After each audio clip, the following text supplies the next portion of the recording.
প্রিয় প্রবাসগামী ভাইয়েরা, সবাইকে স্বাগত জানাচ্ছি এবি মোস্তফা আজকে নতুন একটি পর্বে। আজকের পর্বে মূলত মালয়েশিয়া নিয়েই কথা বলবো। আপনারা জানেন ইতোমধ্যে মালয়েশিয়া নিয়ে অনেক কিছু হয়ে গেল। আর এই হয়ে যাওয়ার মধ্যে আমি কিন্তু কোনো নতুন কন্টেন্ট তৈরি করিনি, কারণ আমিও আপনাদের মতোই চেয়ে চেয়ে দেখতেছিলাম যে কি হচ্ছে, কি হবে, কতটুকু হবে, এবং সেটি হওয়ার পরেই আপনাদের সঙ্গে সে বিষয় নিয়ে আলোচনা করব।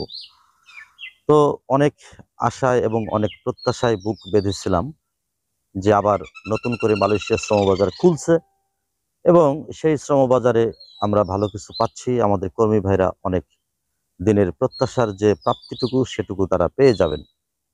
তো আমরা এই যে মালয়েশিয়ার যৌথ ওয়ার্কিং গ্রুপের যে বৈঠকটি হয়ে গেল ঢাকাতে, সেই বৈঠকে আমরা কি কি পেয়েছি এগুলো আমাদেরকে একটু দেখতে হবে। আমরা প্রথমত খুব অল্প সময়ের মধ্যে মালয়েশিয়া শ্রমবাজার খুলছে, এই অ্যাচিভমেন্ট আমাদের হয়ে গেছে। এটা এখন সময়ের ব্যাপার মাত্র। দ্বিতীয়ত, মালয়েশিয়াতে আমাদের কর্মী ভাইরা এখন যাবে অনেক কম টাকার মধ্যে, এটাও কিন্তু সময়ের ব্যাপার মাত্র। তৃতীয়ত, আমাদের মালয়েশিয়া কর্মী ভাইরা যারা যেতে পারেননি, সকল কিছু কমপ্লিট হওয়ার পরেও তারাও খুব দ্রুত সময়ের মধ্যে চলে যাবেন, এটাও কিন্তু সময়ের ব্যাপার মাত্র।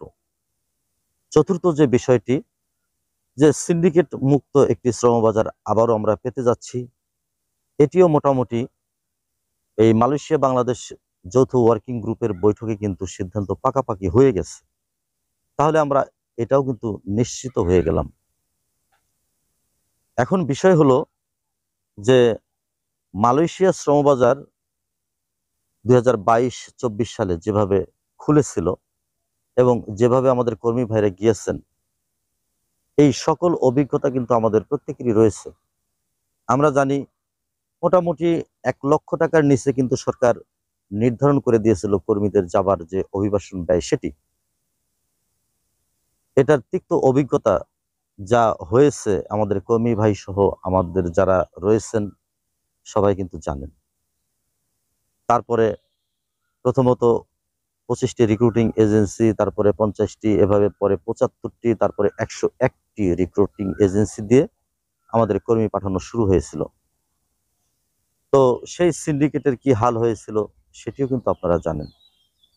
বর্তমানে যে সিদ্ধান্ত হয়েছে সেখানে আমরা কিন্তু ঘুরে ফিরে যে লাউ সেই কদুই দেখতে পাচ্ছি। অর্থাৎ সকল কিছুই ঠিক আছে। মালয়েশিয়া কর্তৃপক্ষ তারা চাচ্ছেন যে আগের মতো যেন এই শ্রমবাজারে দুর্নীতি না হয়, আগের মতো এত হিউজ পরিমাণ কস্টিং দিয়ে যেন আমাদের কর্মী ভাইদেরকে মালয়েশিয়া যেতে না হয়, আগের মতো সিন্ডিকেটের থাবা যেন এখানে না দিতে পারে। এগুলো সবই কিন্তু তারা চাচ্ছেন এবং আলোচনার মধ্যেও উঠে এসেছে। লাস্ট সিদ্ধান্তে গিয়ে সকল আলোচনার কেন্দ্রবিন্দু কি হচ্ছে, যে আগে যে রিক্রুটিং এজেন্সিগুলো ছিল, অর্থাৎ যে 101টি রিক্রুটিং এজেন্সি কর্মী পাঠাচ্ছিল তারাই থাকছেন। এখানে উল্লেখ্য যে এদের মধ্যে কিছু সংখ্যা হয়তো বৃদ্ধি পেতে পারে। তারা বলেছেন যে বাংলাদেশে মোটামুটি 3-4 হাজার রিক্রুটিং এজেন্সি রয়েছে, আমরা তো সবাইকে দিয়ে কর্মী নিতে পারবো না, এবং সবাইকে দিয়ে কর্মী নিতে গেলে আমরা সেটা অবজার্ভ করতে পারবো না। সুতরাং আমাদের যে নির্ধারিত রিক্রুটিং এজেন্সিগুলো রয়েছে, যাদেরকে আমরা বিগত 22-24 এই সালে আমরা নিয়োগ দিয়েছিলাম, রিক্রুট করেছিলাম, তাদের মধ্যেই এটা সীমাবদ্ধ থাকবে, হয়তোবা কিছু সংখ্যা বৃদ্ধি পেতে পারে।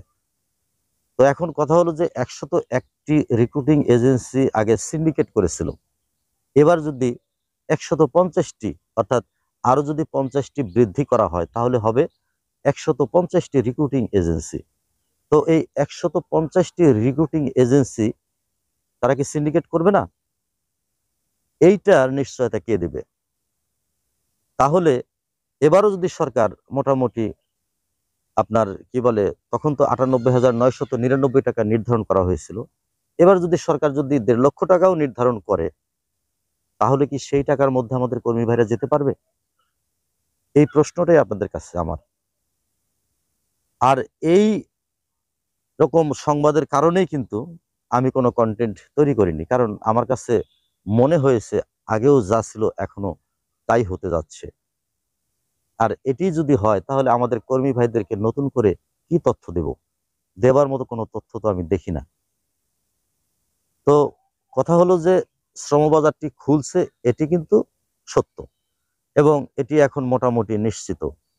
শ্রমবাজারটি খুললে আমাদের কর্মী ভাইরা যাবে, কিন্তু আমাদের কর্মী ভাইদের আবারও ভিটেমাটি বিক্রি করতে হবে না, আবারও ব্যাংক থেকে চড়া সুদে ঋণ নিতে হবে না, আবারও এনজিও থেকে চড়া সুদে ঋণ নিতে হবে না, আবারও তাদেরকে পথে বসতে হবে না। এই নিশ্চয়তা কে দিবে বলেন? আমরা কিন্তু বিগত সরকারের সময় আমাদের প্রত্যাশা এবং প্রাপ্তির সাথে আমরা সমন্বয় করতে পারিনি। তবে এবার কিন্তু আমরা চেয়েছিলাম যে এই অন্তর্বর্তীকালীন সরকারের সময়ে যে চুক্তিটি হতে যাচ্ছে অথবা যেভাবে শ্রমবাজারটি খুলতে যাচ্ছে, তাতে করে আমাদের কর্মী ভাইদের প্রত্যাশা এবং প্রাপ্তির সাথে একটা মধুর মিলন ঘটবে। তো সেটি কত দূর ঘটবে আমরা দেখতে থাকি। এই ছিল আমার আজকের আপনাদের সাথে মোটামুটি আলোচনা বলা চলে। তথ্যপত্র আপনারা আগেই জানেন। তো সবাই ভালো থাকবেন, সুস্থ থাকবেন। ধন্যবাদ সবাইকে।